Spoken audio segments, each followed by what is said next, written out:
Boa noite, sejam todas bem-vindas para mais uma live da série de lives de preparação para a semana de construção da voz autoral. Vocês que já viram lives minhas sabem que eu tô fazendo uma série de lives para falar sobre autoria e eu tô muito feliz de estar aqui hoje. Essas lives, elas estão acontecendo desde a semana passada. Oi, Tainã! Oi, Cris! Elas estão acontecendo desde a semana passada, eu trouxe pessoas super legais para falar. Ontem eu fiz uma live solo, onde falei um pouquinho sobre a questão da respiração para esse encontro com a voz autoral. E essas lives vão se estender ainda durante essa semana, para a gente abrir então a semana de construção da voz autoral, que vai ser um evento online, um evento gratuito, com 3 aulas, nas quais eu vou falar um pouquinho sobre formas para você chegar e se aproximar, né, da sua voz autoral e poder com isso o quê? Escrever textos mais potentes, é claro, né? Todo mundo tá querendo isso, né? No momento em que a gente vive, né, fortemente a importância da escrita, do nosso corpo escrita no mundo, então é muito legal a gente encontrar nossa voz, nossa autoria e poder escrever textos que realmente sejam materiais, plásticos, né, que possam de fato tocar o outro.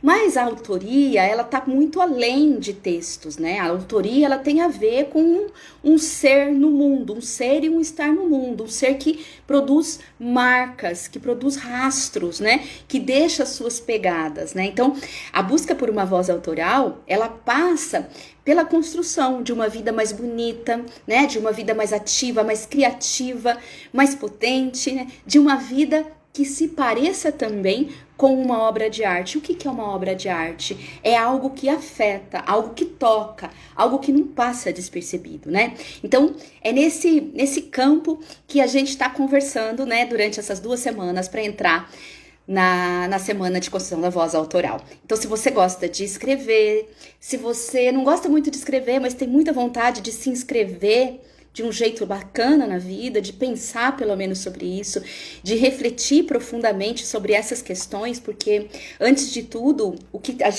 acontece aqui nesse espaço da escrita curativa.gz é uma reflexão profunda sobre a vida, sobre o desejo, sobre o prazer, sobre modos, né, de colocar a nossa voz, né, de nos fazermos ouvidas, não só pelos outros, mas pela gente mesmo, porque quando dizemos, era para ser a primeira pessoa a nos ouvir, era para ser a gente, né? E é só que a gente não se ouve, a gente não é educado para isso, né? A gente é educado só para falar e para ouvir os outros e ficar nesse barulho, nesse caos. Enfim, para quem tá chegando agora, eu sou a Jerusa Zeunes. Sou professora, sou escritora, sou criadora do método de escrita curativa e você, a professora de vocês, caso vocês queiram participar da semana de construção da voz autoral. E se não fizeram isso ainda e quiserem, clica no link da bio, que lá você vai fazer um cadastro e já vai estar, né, com a sua vaga segura. Bom, hoje na live de hoje, oi gente, boa noite, oi Flávia, oi Malu, todo mundo, beijos. Vocês vão ficar hoje, eu quero fazer uma live muito bonita para vocês, porque eu vou chamar uma pessoa maravilhosa, né, que já tá aqui, eu já tô vendo ela aqui, eu vou chamá-la para falar com a gente sobre edição, né? Então, olha que legal, falar sobre edição de textos, né? Mas uma edição delicada. Então, ela vai falar sobre edição como artesania dos sentidos. A Cris Yamazaki, ela é editora, né? E também é uma artesã de palavras. A Cris vai poder contar mais sobre isso pra gente assim que ela entrar. Vamos achá-la aqui. Cris, onde você está? Cris, já tá entrando. Oba, já tá entrando. Oi, Sila, Meire, queridas. E nós vemos, antes da Cris, a almofadinha da Frida. Eu também tenho. Olha a minha Frida. querida ali em cima. Vamos ver se você consegue ver. Tá vendo ela ali, ó? Em cima. Tá ela ali, tá, ó, minhas coisas mágicas. Toda magia aqui pendurada na parede. Ai, boa noite, minha querida. Tudo bem? Você tá me ouvindo bem aí? Eu tô. O som tá ó. Nunca usei. Tá dando uma cortadinha na sua voz. Vamos ver, fala de novo. Ó, eu tô te ouvindo direitinho. Não tá com essa? Ah, agora eu tô te ouvindo direitinho também. Então ficou ótimo. Ai, Cris, olha só, né? Eu te apresentei aqui como editora e artesã de palavras. Você quer se apresentar melhor pra gente? Porque editor é uma coisa grande, né? Então a gente fala, o que será que o editor faz, né? Então tem toda esse mistério, né? É meio misterioso, vocês falam editor, todo mundo quer saber o que é, né? Eu senti que você também estava curiosa. Então, bom, para falar de edição, eu vi que em alguns momentos você foi falar de mim e aí fica uma coisa, ela faz edição, ela é editora, ela também é revisora, né? Então esses termos todos ficam uma mistura só, geralmente. Eu queria aproveitar e falar para mim, o que é uma grande diferença de edição e revisão. Quando a gente pensa, em geral, num revisor, é aquela pessoa que parece que vai procurar erro, né? Que vai ficar consertando o erro dos outros. Eu acho que essa é uma grande diferença, não que o revisor se limite a isso, mas o editor, ele tem muito a ver com essa leitura que a gente aprende com você no curso, que é essa leitura intensiva. E é uma leitura que não tem um foco determinado, sabe? Ela não está buscando um objeto, ela está aberta, com uma atenção aberta, em suspenso. Então, porque, assim, são vários textos diferentes que a gente tem que lidar, vários autores e dos mais diversos, né? Assim, de literatura, a não ficção, como eu conheci você fazendo material para professor, né? E pode ser livro de poesia, pode ser livro traduzido, pode ser de autor morto, de autor vivo, tem uma variedade. E às vezes a gente tem uma conversa com o autor, às vezes não tem. Então acho que uma coisa muito legal que junta o curso de... Vou falar de tudo junto, tá? Pode falar do que você quiser. Falar de edição, porque eu acho que você começou falando já uma coisa... Acho que você começou falando uma coisa que é bastante interessante pra gente, né? Que eu adoro sempre saber do nosso encontro, né? Como ele foi. E a gente se encontrou primeiro, né, fora, e quando você estava na escrita curativa, eu falava, mas esse nome, parece que eu conheço esse nome, né? E aí que você me apareceu, né, e contou, olha, a gente já trabalhou juntas. A gente trabalhou juntas sem se ver, né, sem se conhecer, só conhecendo o texto. Eu só conheci o seu texto e você conhecia a minha intervenção no seu texto, né? E a resposta, então eu te conhecia e eu sei falar daquela época quais são os seus textos, né? É muito, a gente reconhece, quem trabalha com isso reconhece, acho que assim como fiquei pensando hoje, como a gente, pelo andar de uma pessoa, não é? A gente sabe quem é a pessoa chegando, mesmo que a gente não esteja enxergando muito bem, como uma pessoa caminha, a gente sabe, de costas, geralmente a gente sabe que é um oriental caminhando, por exemplo, pelo jeito pelo corpo, pela perna, tem uma perninha mais torta, geralmente uma perna mais curta, mas tem um jeito de caminhar. Eu acho que com o texto também é assim, a gente que lida com o texto dos outros tem um olhar muito atento para as marcas de cada texto. Eu acho que eu nunca encarei do jeito que você fala de texto como corpo, né? Como o corpo do outro. Mas que para mim já era muito forte que tem marcas. Marcas nem sempre intencionais, né? Marcas que escapam ali, que a pessoa nem sabe, né? Não pensou naquilo, na verdade. E que a gente que trabalha com isso reconhece. Então, nossa, eu estou dando muita volta, acho. Mas o editor, e na edição de texto, ou que é um termo comum também que a gente fala, é preparação, que é o que eu mais faço, Uhum. preparação de texto, a gente tem essa leitura que é isso, é um pouco, ela não é fechada, sabe?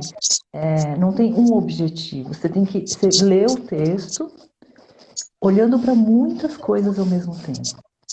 Então, essa é até como as imagens que às vezes a gente vê também de, sei lá, um caçador, né? Ele tem que estar atento a um monte de sinal, né? Desde a audição, ao olfato, ele pressente se tem alguma coisa ali e vai o que ele vai fazer em seguida depende do que está acontecendo ali na hora.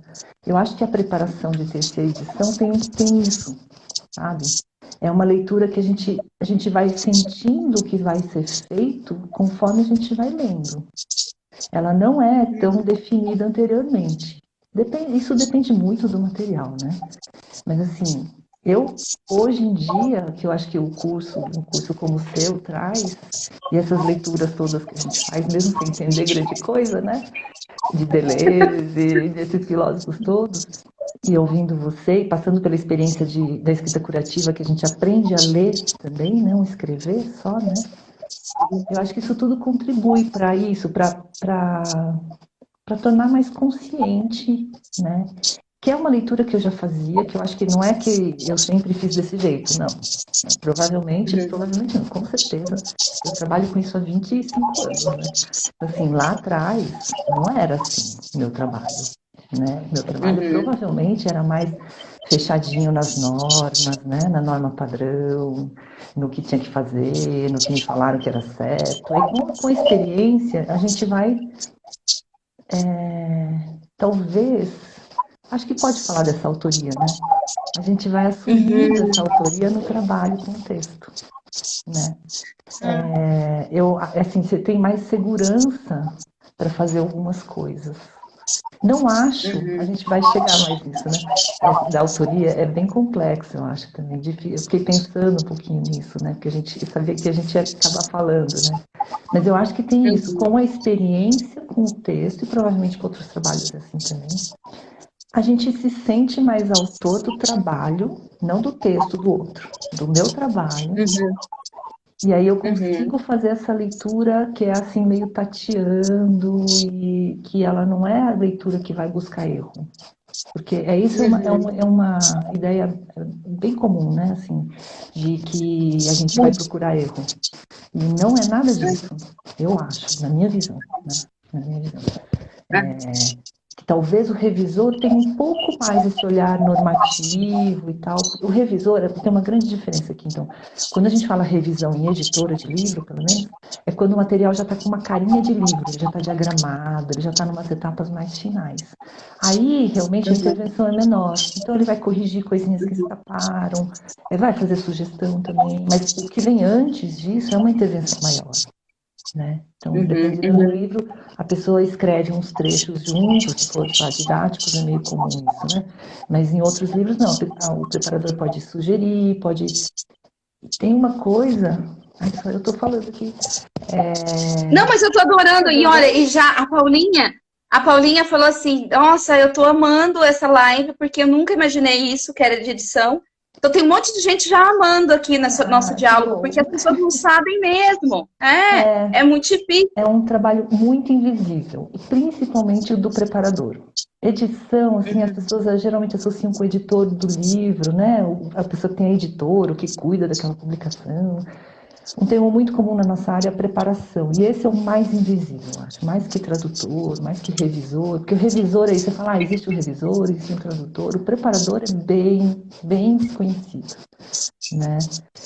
Nossa, isso você tem que explicar mesmo pra gente, porque, tipo, quando que a gente procura um preparador? A gente nem sabe, eu nem tava sabendo disso. Então, todos os livros em editoras que já tem um processo estabelecido, né? Eles sempre passam por preparação. Então, qualquer autor, uma Lígia Fagundes Telles, eu trabalhei em todos da Lígia Fagundes Telles. Então, é super legal. Então, assim, Nossa, que maravilha. É uma das minhas preferidas, amadíssimas. Eu adoro. Claro que a preparação do livro dela não é, né? É uma coisinha muito pequenininha, mas tem umas inconsistências às vezes de padrão, ou então para confirmar. Então, tem uma coisa muito interessante que eu acho que a gente fica pensando que o revisor, o preparador, é um julgador, né? Ele vai olhar aquilo, então, ou procurando erro ou julgando. E é o contrário, eu acho.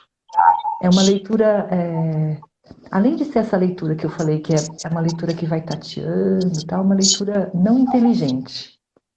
É uma leitura porque a gente assume que a gente não sabe, gente, qualquer coisinha a gente pergunta pro autor, não entendi. E a gente se faz mesmo esse papel de burro, sabe? Eu não entendi, e às vezes dá vergonha de falar, nossa, eu não entendi, será que tudo bem perguntar? Né? E eu já cheguei a mandar cartinhas para alguns autores, falei, olha, o meu papel é esse, né? Eu vou fazer perguntas que parecem muito idiotas. Mas é isso, porque se eu não fizer, se eu não tiver coragem de fazer, podem escapar coisas. Né? E outras pessoas, talvez o leitor não faça, porque o leitor tende a ficar com essa coisa, né? Ai, não, acho que eu não entendi, acho que eu que estou errado, né? Assim, tem que... E aí, a gente que trabalha com texto, se põe nesse outro lugar um pouquinho, né? A gente tem esse... Ai, eu estou me ouvindo, né? A gente tem um domínio de normas, né? De todas essas coisas que realmente tem que ter. Mas a gente também tem uma flexibilidade, hoje em dia, muito mais, para saber em que momentos isso deve ser aplicado e em que momentos nem deve ser aplicado. Mas também a gente pergunta muito, né? E é essa leitura burra mesmo. Eu fiz uma leitura. Então, que a gente, na verdade, as normas, as regrinhas todas gramaticais e tudo, elas têm que se submeter ao texto, e não o contrário, né? Conforme o texto, conforme a tradução, conforme a opção daquele tradutor, que também é isso, cada tradutor também tem uma forma de lidar com o seu trabalho, né? Você vai sentir um pouco e aí falar, esse tradutor escolheu não usar pronome oblíquo nos diálogos, o lhe, o o, né, essas coisas. Ele escolheu fazer umas coisas, sei lá, em vez de falar os seres humanos, não sei o quê, o ser humano, usando no singular, considerando que é o coletivo. Então, a gente vai sacando mesmo essas coisas. Isso exige uma experiência, né, assim, de uma reflexão, acho que também. Eu não cheguei nisso sozinha, né? Eu cheguei nisso depois de uma trajetória e com muita gente com quem eu aprendi também. Né? Eu trabalhei com muita gente legal numa época que tinha gente trabalhando dentro das editoras da Contexto, assim, então a gente trocava muito, né?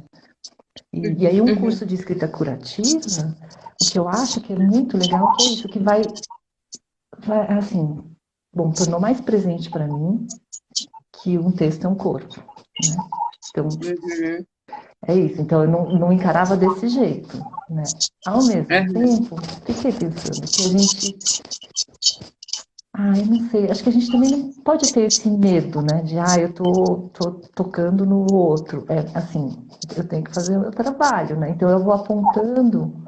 Acho que também, conforme o que eu estou vendo ali, olha, será que isso aqui é isso mesmo? Será que é aquilo? Ou às vezes interferindo já diretamente.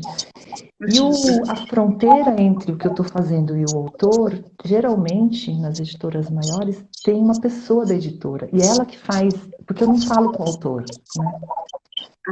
Essa pessoa da editora faz esse papel que talvez nem tudo que eu faça ali chegue no autor. E nem tudo que o autor responde, se ele xingar, se ele não gostar de nada, e até se ele elogiar, não chega em mim. Não chega. Então tem essa proteção aqui. Quando você falou, ontem a gente estava numa aula, né? Eu te ouvi falando do corpo forte, né? Resistente, é isso? Do curso da serpente, né? Que talvez os editores de texto que estão lá dentro das editoras, eles façam um pouco esse papel, as assistências editoriais. Eles fazem, se o autor não tem esse corpo para ver o texto dele, porque pode ser muito chocante realmente ver o texto todo mexido, né? Tem esse pessoal das editoras que faz esse papel. Não sei se eu viajei aqui, mas foi o que eu imaginei, assim, pensando. Olha, as coisas que você está falando, eu estou assim, em encantamento. Primeiro eu estou em encantamento. Não só eu, porque eu acho que todo mundo da live aqui. A Denise da escola...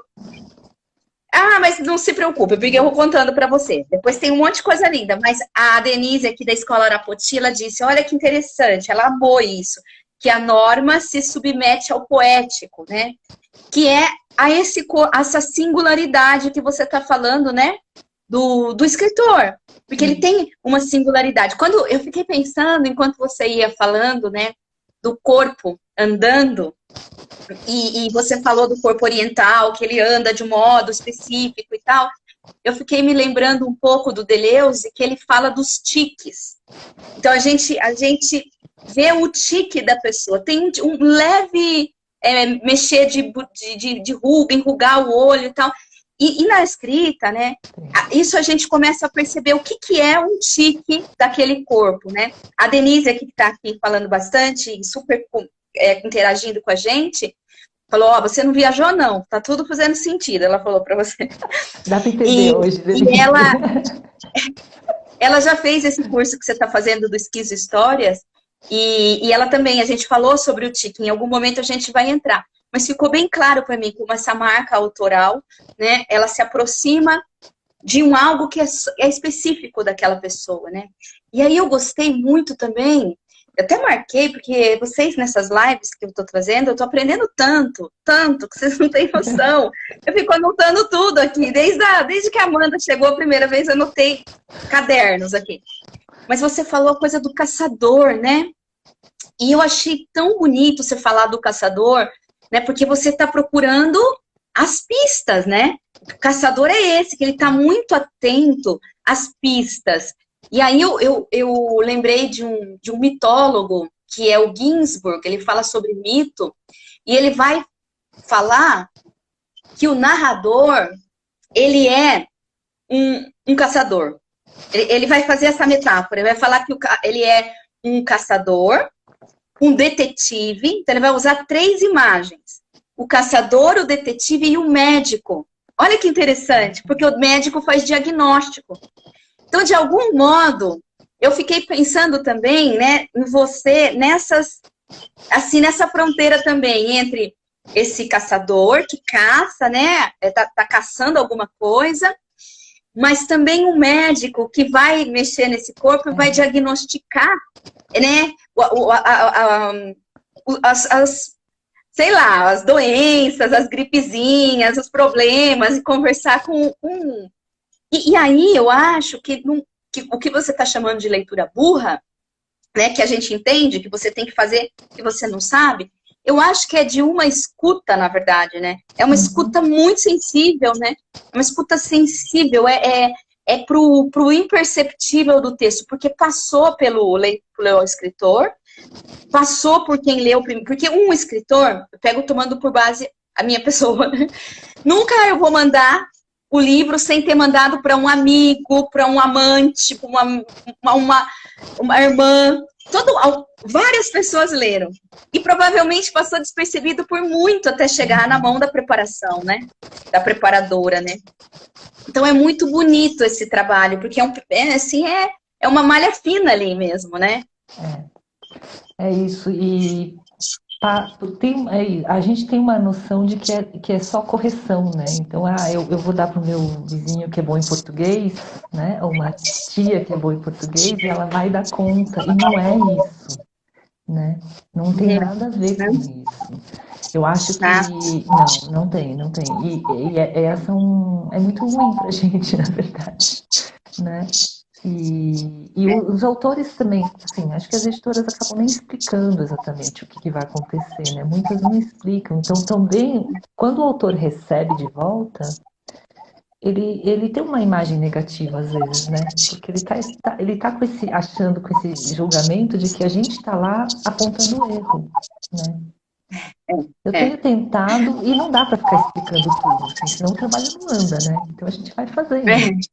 Mas Não sei, eu tenho tentado. Eu não converso com os autores, então, eu estou falando por mim e por a grande maioria dos preparadores e revisores. A gente não tem contato, realmente. Mas a gente pode pedir para quem está da editora em contato fazer um pouco essa ponte, ou deixar no arquivo alguma coisinha, né? É isso, quando eu trabalhei muitos livros de um autor, aí eu escrevi uma carta falando, olha, o meu trabalho é assim, assado, né? Não estranha, vou perguntar, né? E eu tenho que fazer isso mesmo. E, uma coisa que eu falei quando eu falei da Lígia é que qualquer autor passa por preparador. Então é isso, desde uma Lígia, sei lá, é que eu mexi em autores que também já estavam mortos, né? Então, Érico Veríssimo, Jorge Amado. Mas qualquer autor nacional contemporâneo vai passar por preparação na maior editora que tiver. E as traduções também. As traduções também passam por isso, e os tradutores a gente tem um trabalho que é muito em conjunto com o tradutor, às vezes, né? Às vezes mais, às vezes menos, mas o tradutor conta com o preparador. Ele sabe que escapam coisas que escapam do tradutor, escapam do escritor, escapam do preparador também. Assim, vai passar coisas. Porque cada um está olhando de um jeito o texto, cada leitor é de um jeito, né? Exatamente. Ó, a Flávia está dizendo que fez isso, deu o texto para amiga dela. A gente sempre dá, né? Só que a gente não pode dar para o professor de português. Isso nunca.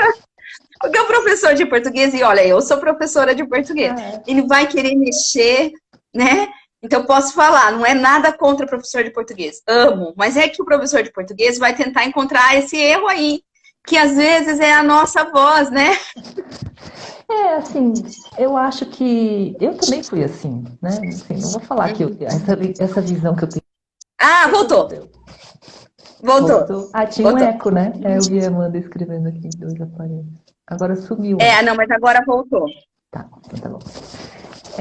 Eu não tô ouvindo eco. Eu não ouço eco. Eu ouço um barulhinho assim de algum, tipo, parece um ratinho fazendo de vez em quando. Mas não é um eco. Não é eco. É uma coisinha assim, ó, como se tivesse. Entendi. Melhorou, acho que o som agora. Então, eu tava falando da... Nossa, eu perdi agora. Você estava falando, a gente estava falando da revisão, né? Isso, quando eu era estagiária. Eu lembro quando eu fui estagiária na EDUSP, e aí tinha um monte de livro de acadêmico e tal. Eu acho que eu peguei uma vez um do Boris Kossoi, não sei. Imagina você pegar para preparar ou revisar um Deleuze quando você tem 19, 20 anos e não tem experiência. Então era isso, eu olhava aquilo e falei, gente, eu não estou entendendo nada. E acontece muito, né? E agora eu me sinto mais à vontade, inclusive para trabalhar em livros em que eu não entendo nada, né? Porque acontece, né? Eu já trabalhei num da Judith Butler e aí eu olhei, gente, um livro gigante e falei, eu acho que eu não entendi nada, né? Mas mesmo assim você trabalha. Porque são livros, mas agora é mais tranquilo para mim isso, tá tudo bem. Tudo bem, inclusive, trabalhar num texto assim e não passar por esse entendimento, sei lá, racional, intelectual, e mesmo tendo que trabalhar no texto, né? E você tem toda essa experiência, né, que... só um detalhe, ó, eu adoro quando as pessoas mexem no meu texto e fazem perguntas, assim. Sabe, faz aquela caixinha de texto e pergunta. Eu adoro, porque acho que é porque eu sou geminiana, né? Então, eu gosto de conversar. Quando não vem com nada, assim, eu falo assim, meu Deus, a pessoa não leu. Então, eu gosto quando tem. Não sei se todo mundo. Mas eu adoro, que eu falo, nossa, tá tendo uma ressonância, mesmo que seja para perguntar, para falar de um erro. Eu sempre gosto bastante. Mas eu estava pensando assim, né? Você com tanta experiência, 25 anos de trabalho com livros, né, tal. O que levou você a fazer um curso de escrita curativa? Porque, né, tem uma especificidade nesse nome, né? Então, as pessoas às vezes acham que é, tipo, autoajuda, né? Tem um monte de coisa que todo esse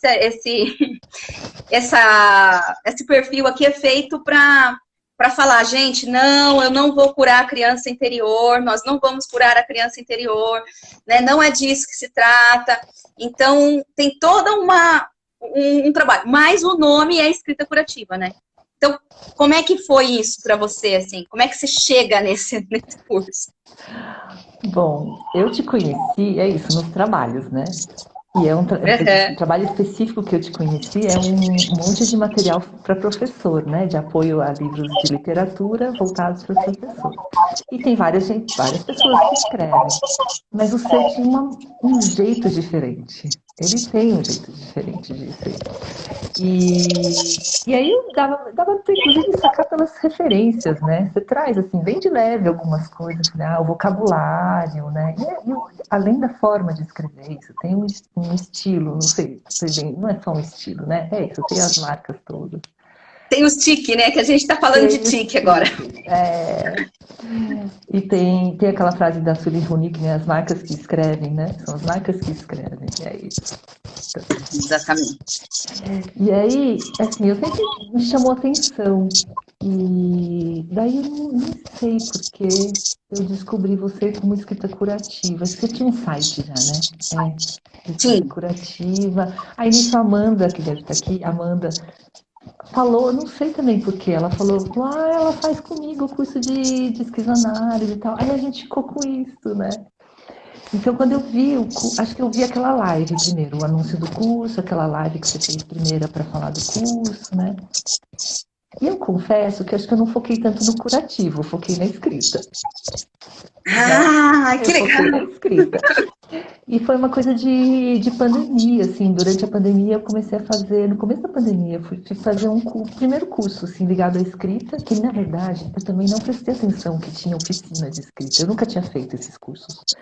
Eu tô no interior de São Paulo, né? Daí da pandemia deu para fazer online.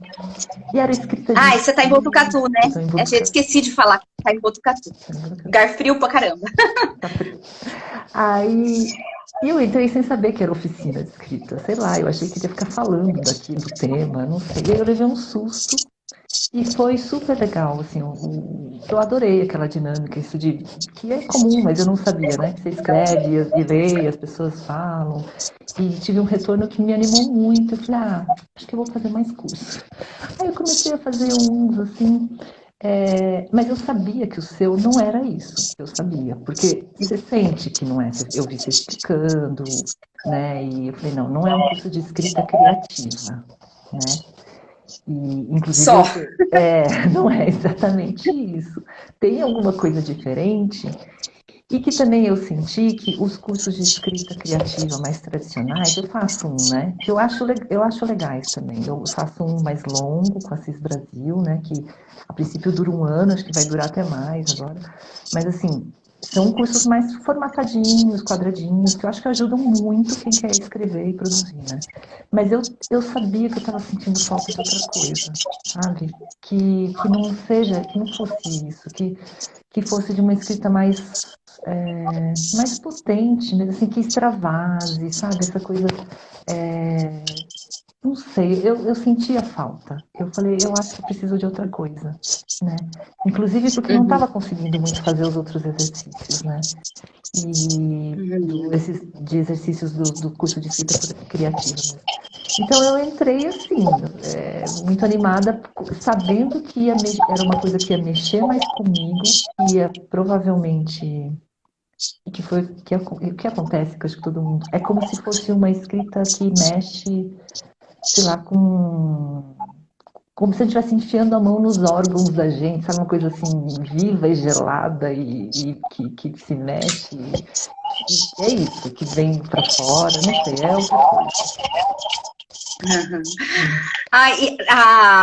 A Vivi Freitas está falando, a Cristina escreve lindamente, um espanto. A Viviane, né? A Viviane Freitas, isso. Para mim é Vivi, porque minha irmã também, né? Ela e Luciana, as duas são minhas irmãs. Mas que ela faz o curso do Assis com ela você, faz né? Comigo, mas e a gente conversa, a gente descobriu também, depois de meses que tinha você em comum. Foi num dos encontros, que às vezes a gente faz umas reuniões separadas do curso, e aí ela começou a falar, ela falou, tem um curso que mudou a minha vida, que mudou totalmente a minha. Aí ela falou de você, eu falei, eu vou começar o curso com ela. Ai, que gostoso. E ela vai lançar outro livro agora, gente, daqui a pouquinho. Dia 25 de junho, a Viviane Freitas lança o livro aqui na Casa das Rosas. Vai ser muito bonito Nem ela sabia também. que já tinha data. Já tem data. Ai, não sei se era para falar, Vivi, mas eu tô falando, viu? Mas, Cris, e você, é isso, né? Eu acho que você falou uma coisa muito bonita, já que a gente está falando de corpo, né?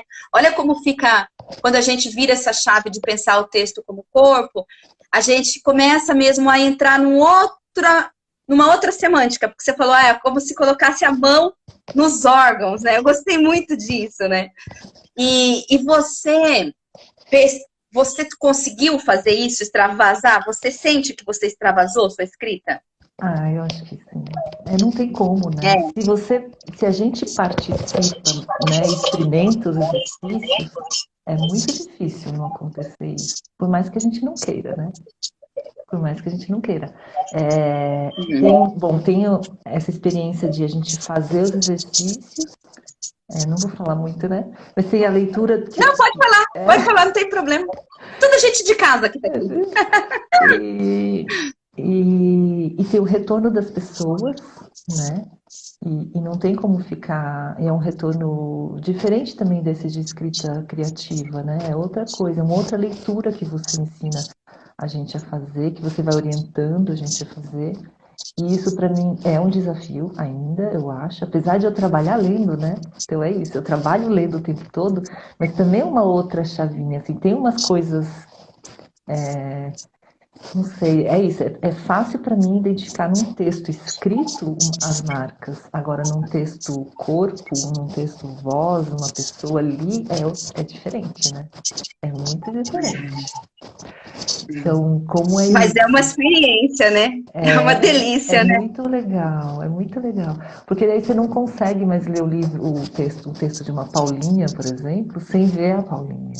O da Ana Silva, o da Amanda, você não vê mais, você não consegue mais ler sem saber, sem ver a pessoa na sua frente. Né? Então, é isso. Mas peraí, você fez outra pergunta, eu me perdi, acho que. Não, a pergunta era mesmo se você viu que se transbordava, né? Sim. Teve em algum momento do curso que você percebeu mais assim, falou, ai, vai transbordar?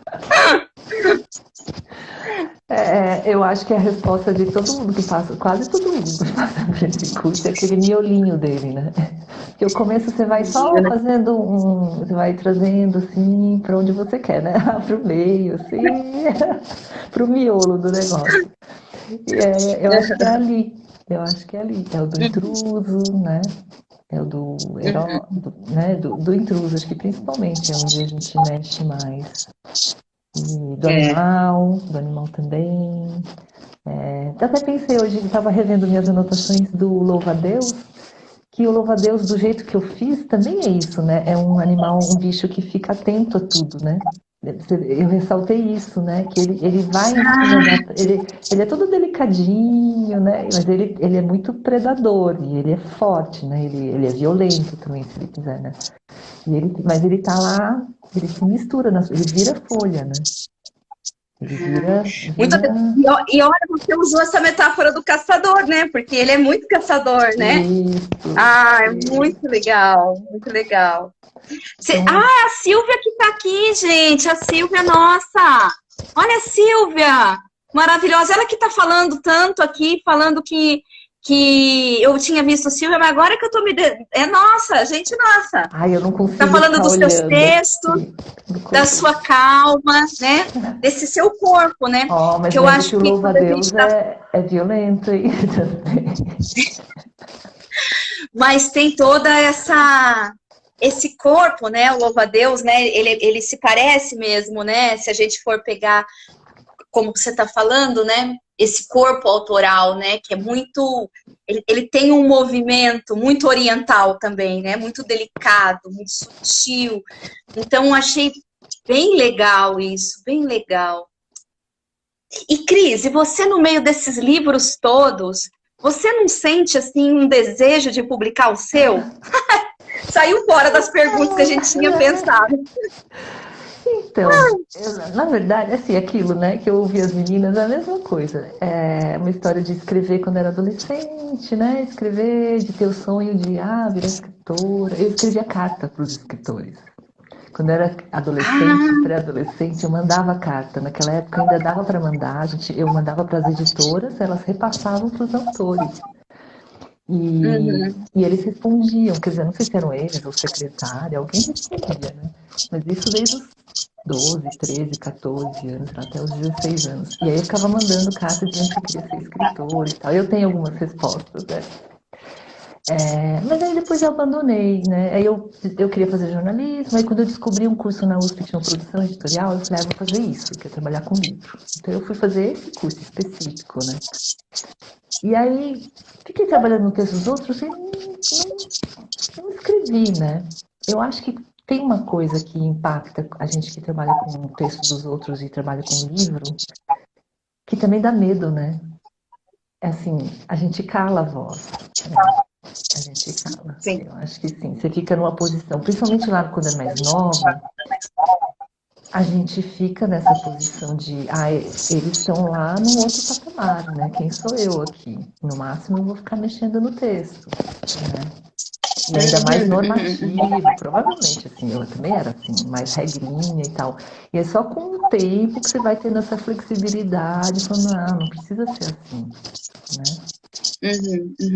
E aí, então, nossa, eu estou fugindo talvez da pergunta, mas eu lembrei agora que eu fui fazer um mestrado, que eu queria entender o que está por trás desse trabalho de revisão e de preparação, assim, mais até no sentido das correções e das intervenções que a gente faz.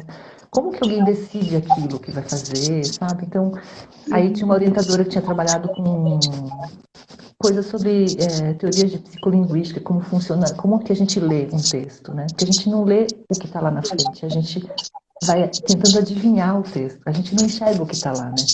A gente vai pulando, vai adivinhando, e muitas vezes a gente lê o que não está escrito, né? A gente muitas vezes tem aquelas brincadeiras, aqui que não dá para compartilhar, aquelas brincadeiras que você não percebe nem um monte de erro que está ali, nem percebe a palavra que está ali, você lê outra coisa. Porque o nosso cérebro faz isso. E o revisor mesmo, ele não pode fazer isso. Ele tem que ficar muito atento. É uma leitura metacognitiva. Assim, você tem que ficar o tempo todo lendo e desfazendo a leitura. Lendo e desfazendo a leitura automática, né? Então, que incrível! É super legal. Então, é assim... E esse mestrado seu era em edição? É na ECA. Era no quê? Era ECA? É lá na ECA, na Escola de Comunicações e Artes da USP, né? Com minha orientadora, ela tinha estudado também como redigir textos acessíveis para as pessoas que têm pouca proficiência em leitura. Então, pessoas, ou às vezes que não têm um bom letramento, é isso. E aí precisam de textos informativos, principalmente informativos, né? De coisas importantes para a vida cotidiana. E coisas, sei lá, do governo. Nos Estados Unidos existia, nem sei como é que está agora, né? Tinha uma lei, todos os textos dos governamentais tinham que estar numa plain language. Então, numa linguagem acessível. E aí tem todo um jeito de fazer isso, né? Então, é muito legal também. No Brasil já teve, assim, gente... Eu também participava como orientadora de um grupo, e o meu sócio, o Lívio, de um grupo que a gente queria fazer isso. A gente chegou a fazer uns trabalhos. É muito interessante. Mas aqui, enfim, não foi pra frente. Acho que já teve gente tentando que isso virasse lei e tal. Nossa, eu tô viajando, tô andando, né? Mas sempre tive tô adorando. Eu não conheço, não sei nada disso. Eu tô assim, morrendo de curiosidade de saber tudo. Então, essa coisa de trabalhar com textos, né?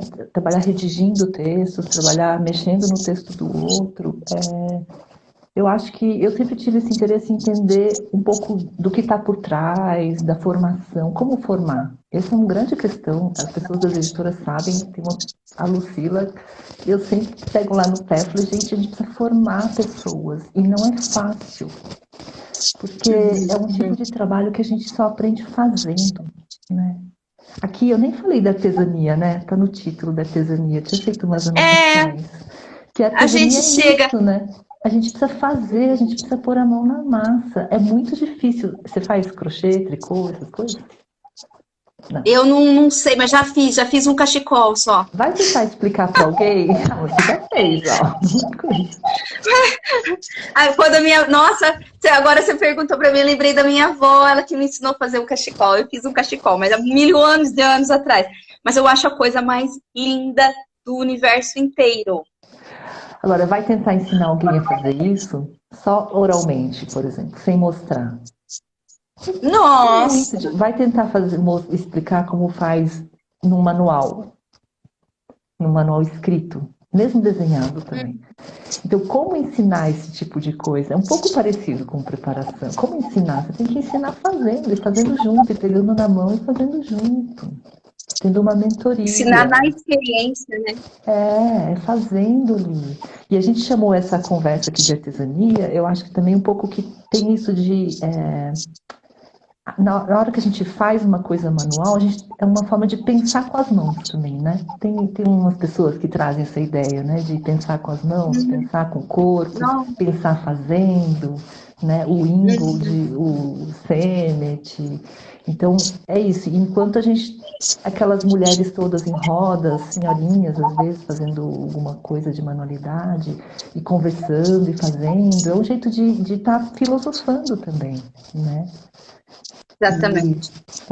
E fazendo coisas que são... Então, essa da artesania é isso, porque é bem de coisa mesmo.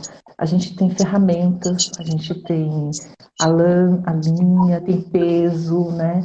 Tem o corpo, e eu acho que... E por isso que eu acho que sim, a preparação e esse trabalho com texto pode ser visto dessa forma. Que para mim é como se o texto fosse um monte de bloquinhos de materiais, às vezes, não uma tão dura, né? Não precisa ser bloquinho, mas coisas que a gente vai mexendo e manipulando, né? E muitas vezes é isso. E aí eu me sinto à vontade, porque é como se eu estivesse trançando coisas ali, né? E o Ingold, que eu não sei se você conhece, é um antropólogo inglês, o Tim Ingold, né? Então, é muito... Nossa, quando eu li, tem uma pessoa aqui na live, eu acho que fez o curso comigo, a Flávia. Foi muito bonito. E ele fala da gente se misturando, né? Se trançando junto com os materiais e as coisas e o mundo mudando. Então, ele traz imagens muito bonitas. Eu acho que nessa leitura que eu fiquei pensando hoje para falar do editor, tem isso também. A gente vai se misturando no texto. Mas a gente não é autor. Aí vamos voltar lá na questão da autoria, né? Eu acho que a gente é autor. Tem essa questão da autoria que você traz, né? Assim, da gente se sentir autor. Então, a gente pode se sentir autor no trabalho. Mas não precisa da assinatura. Autor no meu trabalho, não autor do texto do outro. Sabe? Eu acho que tem uma diferença. Sim. E, bom, isso que você está falando é super legal no nosso próximo curso, né? Que a gente vai falar de autoria e vai explodir a autoria com Deleuze e vai falar que não existe, né? O autor, ele vai falar, o autor, ele é só um nome que está ali, mas na verdade ele está conectando um monte de linha.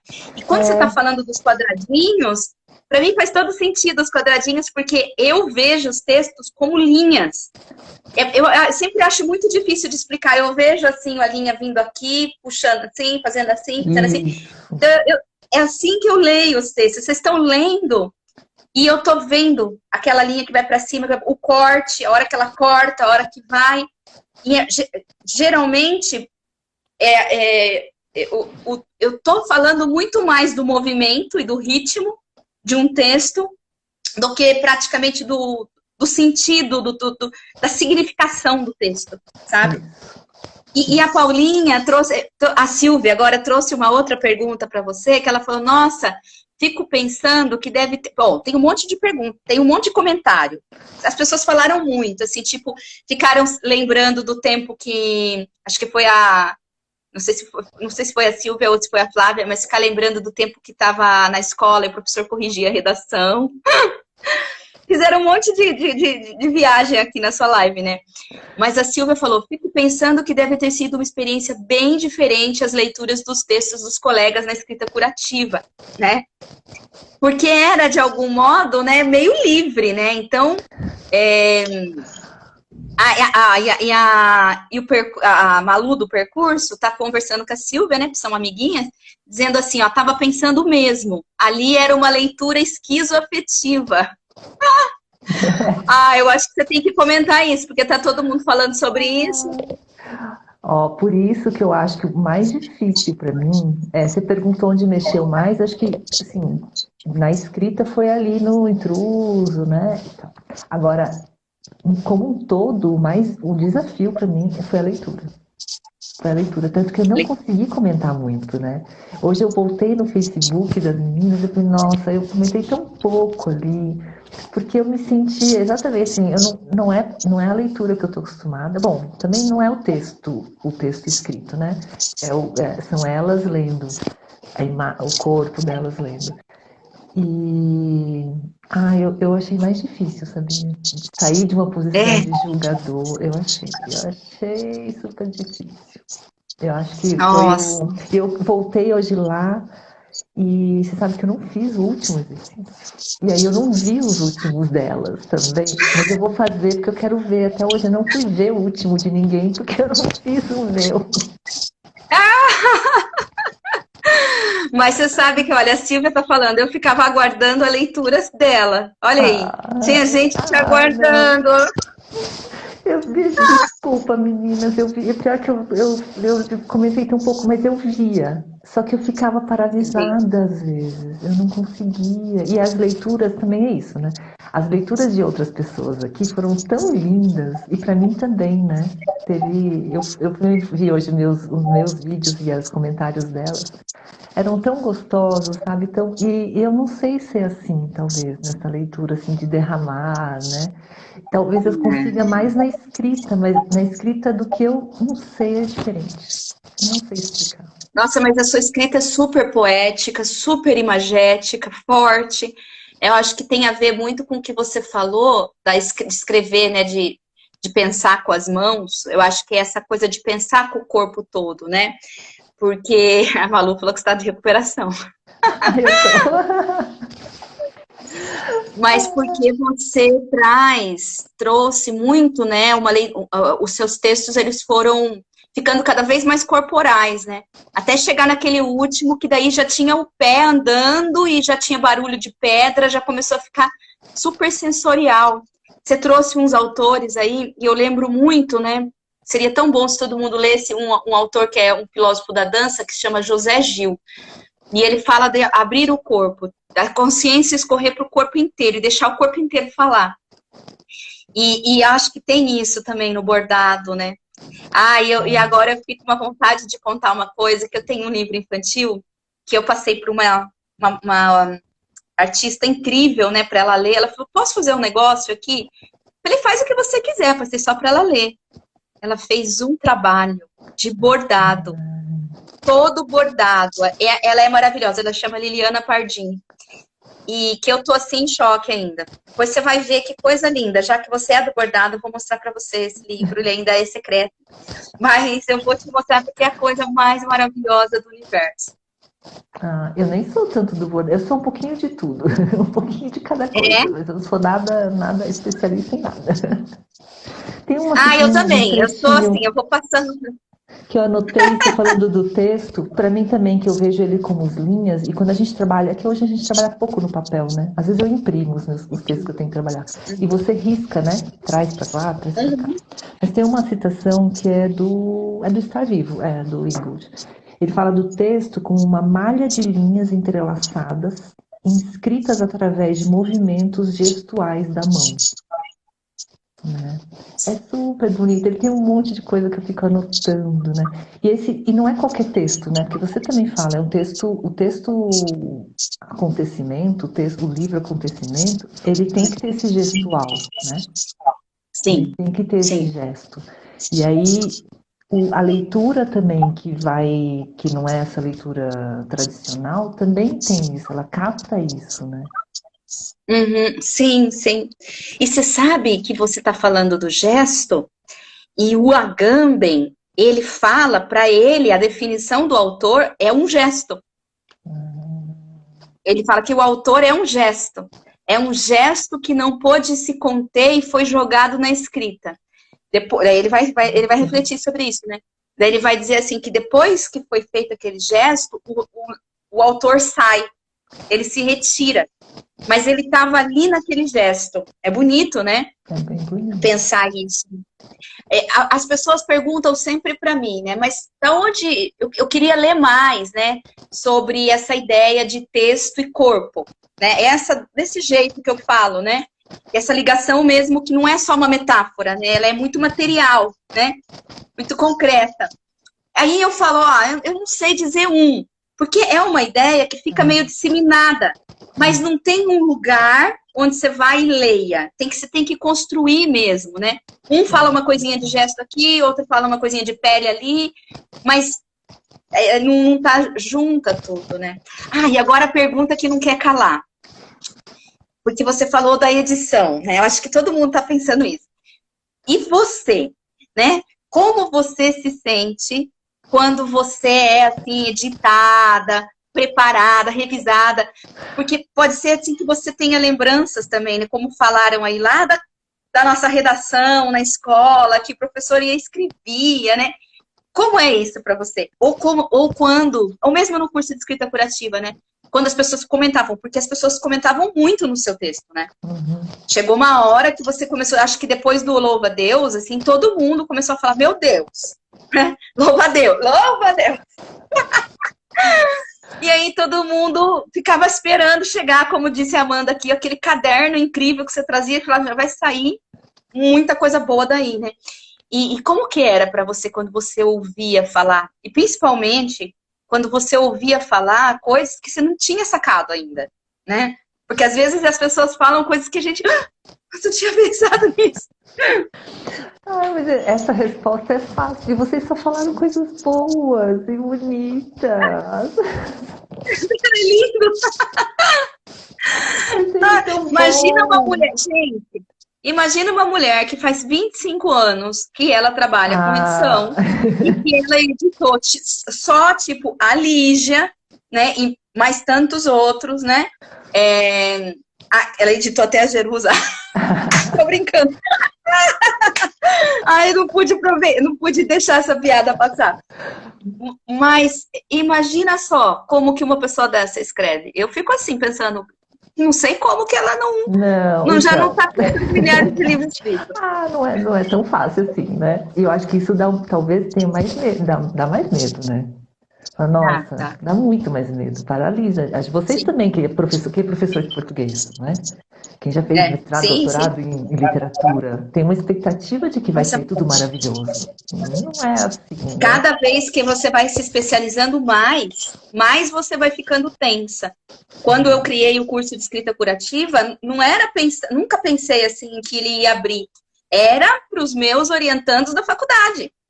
Que eles tinham um rigor e um perfeccionismo tão grande que não deixava que eles transbordassem na escrita, né? Porque eles ficavam muito amarrados. Mas eram alunos de especialização de literatura. Então o pessoal lia e não tinha coragem de pôr seu corpo. Então ele nasce nesse lugar mesmo, que é o da universidade. Depois ele se abre, mas é assim, que nem você falou, quanto mais você ouve falar, quanto mais você tá no meio, mais você tem medo. Mas tem medo. Eu acho que a hora que eu parei de ter medo, foi a hora que eu... Então, mano, eu nunca mais tinha escrito nada desde a adolescência, né? Aí foi quando eu comecei a ter contato com isso, existe uma outra forma de ler. E tudo bem se você não entende nada. Tudo bem se você pega um livro, não entende nada, para ele, abre em outro lugar, deixa ele de lado, abre o outro, lê tudo sem entender nada. E não é para entender, é para ser afetado, né? A hora que eu cheguei perto disso, aí acho que foi mais fácil de escrever. Porque também não era uma escrita pensando em publicar, nem nada disso. Era uma escrita para mim, é uma escrita de registro, uma escrita às vezes de cartografia, né? Uma escrita que não tinha pretensão literária. É muito mais fácil. Agora, o que dá para fazer, e eu fiz isso com alguns textos que eu produzi na escrita curativa, é pegar esses textos que foram criados dessa forma que eles são muito fortes, né? E você ficcionalizar em cima. E aí fica muito legal. Fica muito legal. Né? E você já está fazendo isso, né? Eu fiz isso com exercício. A Viviane, não sei se ela ainda que ela também falou que fez. E assim, quem avalia isso não tem ideia de onde a gente, do nosso processo, mas reconhece aquilo, reconhece que tem uma força. E o feedback geralmente é muito bom. Porque é uma coisa que é isso, é genuíno, né? Assim, é uma expressão, tem esse gesto, né? Esse gesto que você falou da Agamben. Tem o gesto ali inscrito. E as pessoas, mesmo que não saibam, não tenham a menor ideia do que a gente fez ali, de qual foi o processo, como surgiu, elas reconhecem aquele gesto. E isso que eu acho interessante que você está falando, e que por isso que é bom, cada vez que eu converso com vocês, eu vou também aprendendo e entendendo algo mais, sabe? Porque como é processual, é uma criação, está sempre se alimentando dessas conversas, né? Que é muito isso. Por que ele é assim? Porque o exercício, né, o estímulo criativo é pensado para provocar uma experiência intensa. Então não tem muito aqueles elementos intencionais, né? Um personagem, um negócio, não sei o quê. Então a gente joga no abismo, né? Vamos dizer, no abismo do sentido. Então você vive uma experiência. Aí ele vira, por isso que eu falo para vocês que vocês iam voltar nele. Ele vira uma coisa viva, pulsando. Cada vez que você volta, você pode escrever outro texto. E aí, outro, ele vai ser assim, tipo sabe o fermento de pão? Né? Eu não sei se é um fermento, mas é aquelas coisas que cresce. Você tem uma planta. Ele dá filhote. Gera outro. Exato. Minha mãe fazia um negócio, que eu me lembrei agora, fiquei até com água na boca. Ela pegava um negócio gosmento e punha no chá. No chá de chamate. E aí ela crescia aquilo. Daí dava para um vizinho. É a kombucha, não é? Isso! É a kombucha. Exato! E aí dava para um vizinho, dava para outro, aquele negócio crescia. Eu era criança, ficava vendo aquilo e eu achava assim, mas que magia é essa? Era uma coisa mágica. Já fazia kombucha naquela época, porque são umas coisas. Mas chamava outro nome, viu? Chamava outro nome. Eu acho que devia chamar uma coisa de gente antiga, mas agora que é moderno, né? Mas a gente dava pro vizinho todo aquele negócio lá. E é mais ou menos isso, esses textos, porque eles tocam mesmo no lugar de uma experiência forte e eles viram esse combustível. E aí, por que a gente fala que a escrita curativa, a escrita literária, ela pode ser uma escrita do acontecimento, né? Ou uma escrita que lida com o acontecimento ali. Algumas pessoas usam a palavra trauma, outras acontecimento. Por que ela pode fazer um trabalho? Porque você vai entrando de outras formas. Cada vez que você volta, você vai entrar de uma forma diferente e nova. Até o momento que seu corpo vai entender que aquilo lá é realmente essa forma originária que vai dar 1 milhão. E você já vai até esquecer o acontecimento. Porque, na verdade, não é que você vai esquecer. Mas ele vai estar disseminado em muitas histórias. Né? Então ele vai tem um pedacinho dele em toda parte, tá multiplicado tudo. E aí fica mais interessante, né? É muito legal, né? Fazer isso, porque eu não voltei, assim, eu voltei nele dessa forma. Eu criei uma historinha para ele e usei, mas eu não refiz ele, assim, né, de outro jeito. Quer dizer, na verdade eu até fiz, tem um filhotinho, mas dá para dar muito mais. Exatamente, testando linguagens, testando formas de dizer aquilo, né? De dizer o acontecimento. Minha mãe disse que aquilo que ela fazia, nem ela sabe o nome. Uma folha, da noite para o dia ela nascia. Nossa! Era uma folha gosmenta, gelatinosa. Deve ter um nome aí. Achei que era Mas era, viu? Era isso, porque eu já tomei a kombucha aí, já sei que ela era meio por aí. Nossa, eu tinha notado uma outra coisa, eu nem sei que horas são, eu não tô olhando a hora. Nossa, você viu? Eu não falei pra você que depois que você começasse a live, você não queria ir embora nunca mais? Você só queria ficar 15 minutos aqui, ó. A gente já passou de 1 hora. Que a gente chamou de edição como artesania dos sentidos, né? Quando você falou sentidos, que sentido você tinha pensado? O que você tinha pensado nesse sentido? Eu tinha pensado o sentido como significação, mas também aí um jogo, né? O sentido como significação, mas os sentidos sensíveis mesmo, do sentir. Eu pensei que... Porque eu só pensei nesse segundo significado. Eu não pensei no primeiro. E aí, depois que eu fiz um monte de anotação, eu falei, gente, mas acho que não foi disso que ela estava pensando.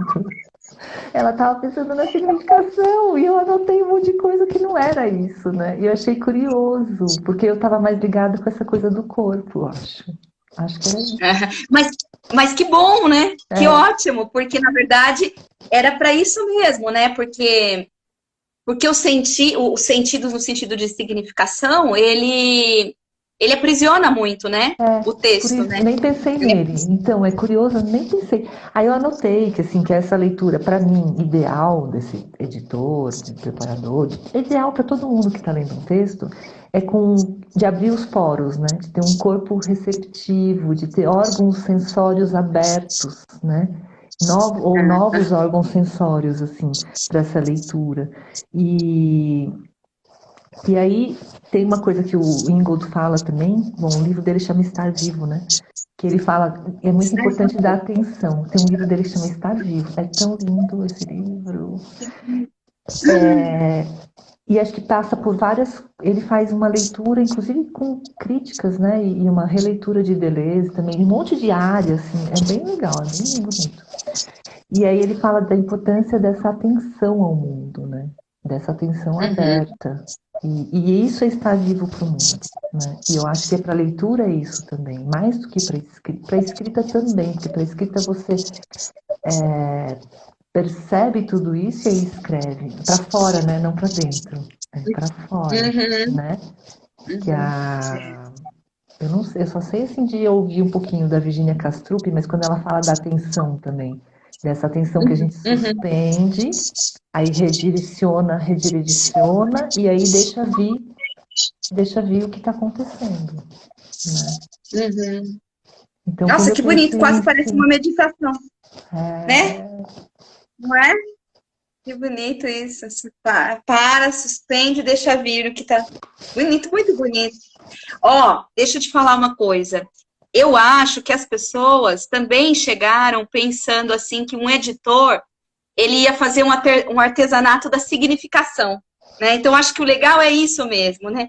Deslocar esse lugar, que você fez isso super bem hoje aqui, deslocar essa visão que a gente tem do editor, do preparador, né, que a gente tem, eu nem sabia dessa designação, né, claro, né, eu também fui preparada nas editoras, que já me prepararam, né, mas eu não sabia assim, preparado, já gosto mais, né, é muito mais gostoso, né, você saber que você tem um preparador, porque parece muito mais colaborativo do que o revisor, porque o revisor parece que é mais julgador, né? Então, fica mais gostoso, eu achei esse termo mais interessante, né? E eu acho que mudou um pouco a visão da gente, minha e das pessoas, com relação a esse lugar, né? Que é um lugar sensível mesmo, que tá ali, né? Se você tiver a sorte, né, de encontrar, né, uma editora, revisora, preparadora como a Cris, você vai encontrar alguém com um corpo aberto, né, os poros abertos para essa escuta atenta, né? Porque eu já passei por situações bem difíceis, né? Um dos meus livros eu quase não publiquei, porque a pessoa não conseguia fazer aquilo que você falou que é a tarefinha básica, né? A gramática, ela tem que se render à poética, né? Ela não está no mesmo plano, né? E quando você é um autor que já tem um monte de livro publicado, você minimamente está sabendo ali o que você tem, né? O seu tique, o que é. E eu tive bastante dificuldade. Mas foi só uma vez também que eu tive essa dificuldade. Mas também depois a gente se acertou e ficou muito bonito o livro. Mas foi um trabalhinho ali, é difícil. Não acho que é sempre fácil. Não, eu também posso errar às vezes, né? E às vezes pesar um pouquinho. Porque é isso, a gente preparador, está muito nessa posição. É difícil, sabia? É bem difícil. É meio andar bem na corda bamba, assim. Porque vai de um lado, pode ter o editor esperando que você vai corrigir. Alguns esperando. O autor ali também olhando meio de cara feia, né? A gente sem saber se está entendendo, sem saber o que é proposital e o que não é. E ao mesmo tempo, assim, dá pra gente perguntar um pouco, mas não dá pra gente perguntar o tempo todo, né? E é um trabalho, então assim, eu vivo disso, então eu tenho que começar, aí às vezes eu paro, eu falo, gente, será que eu fico perguntando? Aí às vezes a gente tem que tomar umas decisões.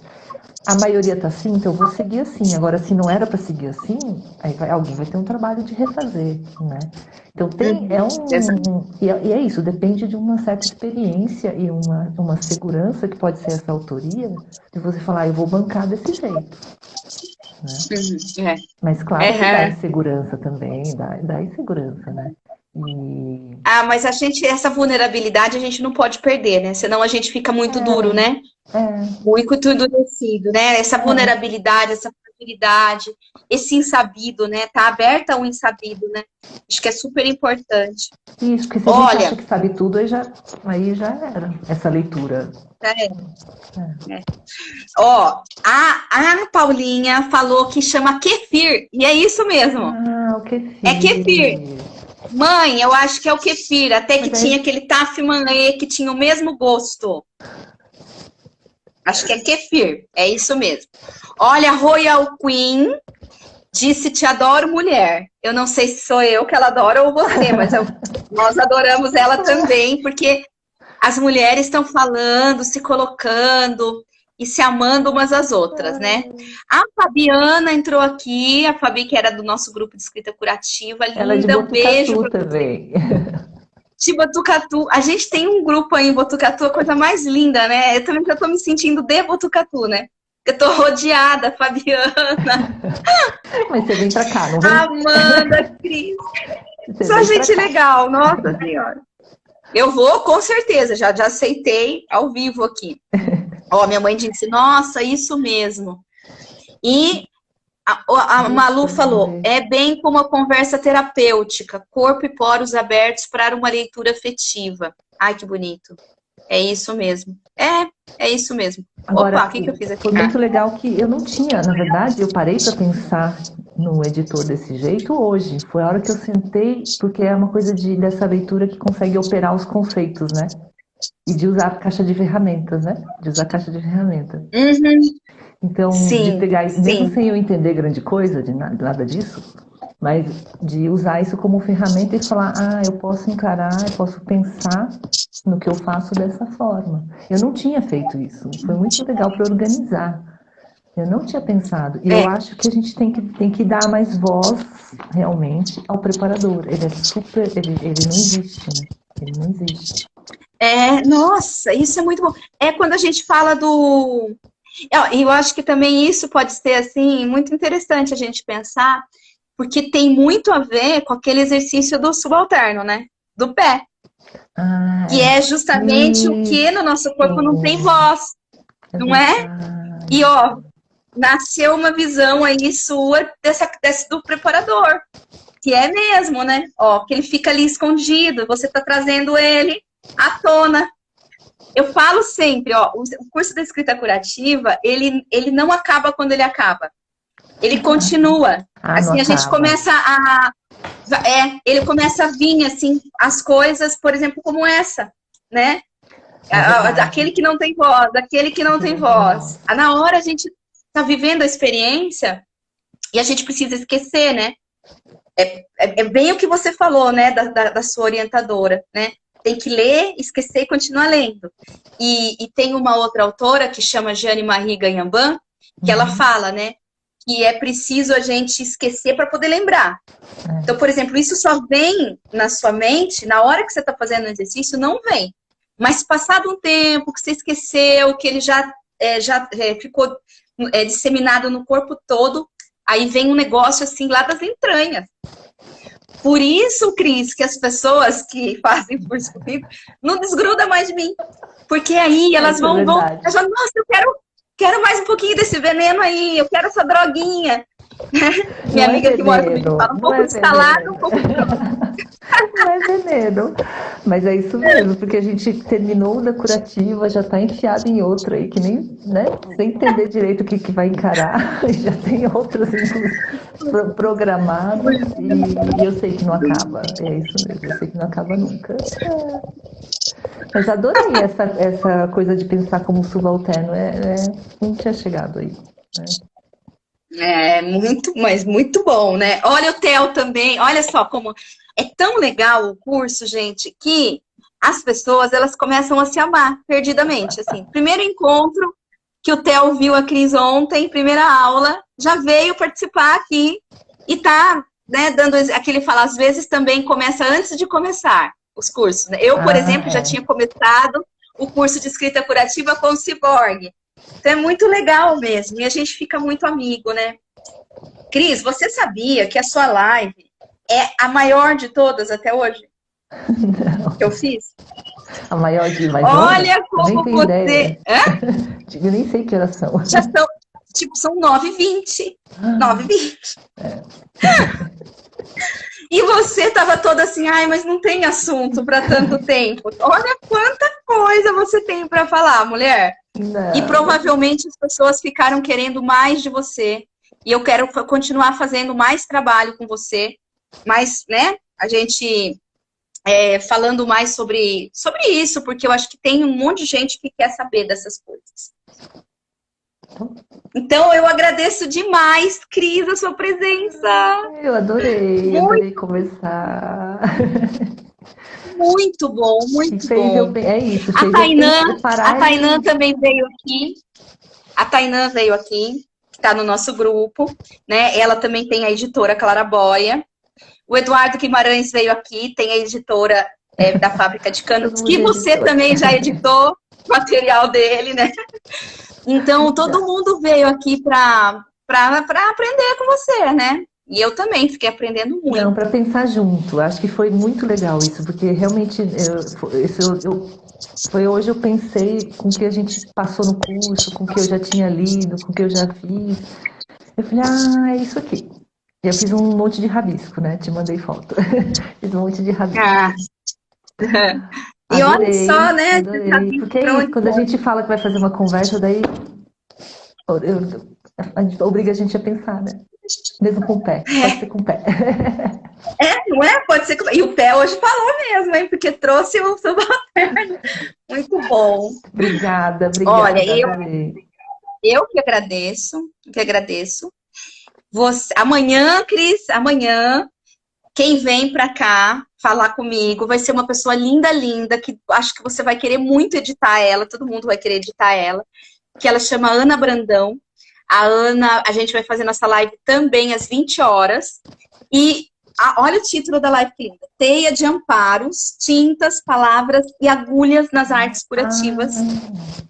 Então, né, ela é tatuadora, ela também é escritora, é ilustradora, mexe com tudo isso, então vai ser super legal. Eu tô louca para perguntar para ela como que é a gente tatuar, né, uma arte nossa no corpo da outra pessoa, né? Como que é essa ligação com sangue mesmo, né? Uma autoria feita de sangue. Ai, meu Deus.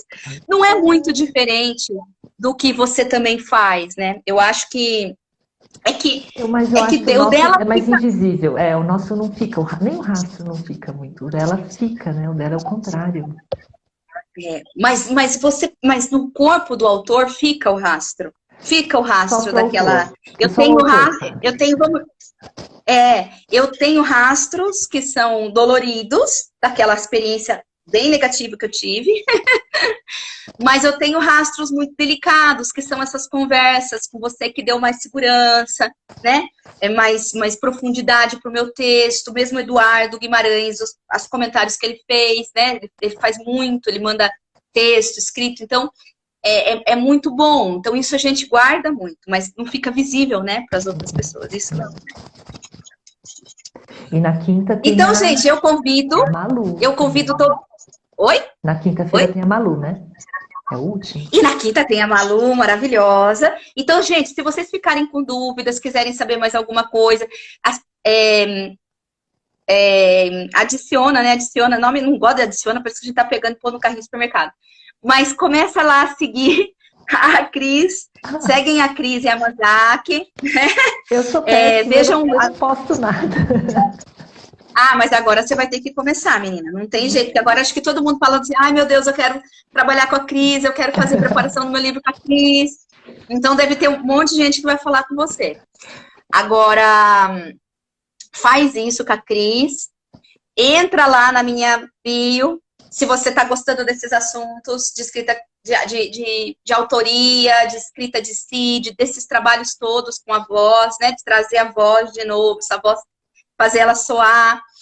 Clica lá no link da minha bio, tá tudo decorado aqui. Clica no link da bio, faz o cadastro e participa da semana de construção da voz autoral, que vai ser gratuito online, 3 aulas falando de tudo isso mais um pouquinho, do dia 6 até o dia 12 de junho.